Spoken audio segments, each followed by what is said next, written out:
التساقطات المطرية الكثيفة التي شهدتها العاصمة الاقتصادية خلال الأيام الماضية تسببت في ظهور برك مائية وانجراف للتربة بمختلف جنبات مقبرة الغفران بمنطقة الهراويين، وضعية دفعت العديد من الأسر البيضاوية للقدوم ومحاولة ترميم قبور ذويهم التي تضررت جراء هذه الأمطار.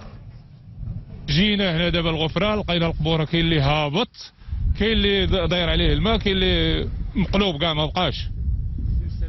السبب هو الفيض، الشتاء كاين الشتاء.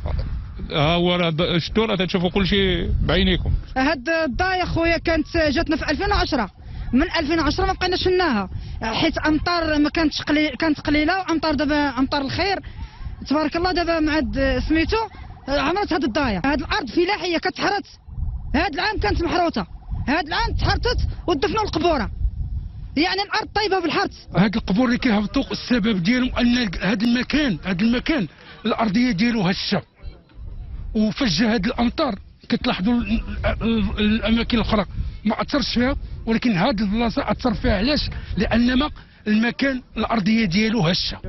المشرفون على المقبرة قاموا بجلب آليات مختلفة لتصريف مياه الأمطار وإيجاد أماكن أخرى للدفن، وضعية تتكرر كل سنة خلال فصل الشتاء، ما يتطلب حلولا دائمة لمنع ظهور هذه البرك المائية وسط القبور.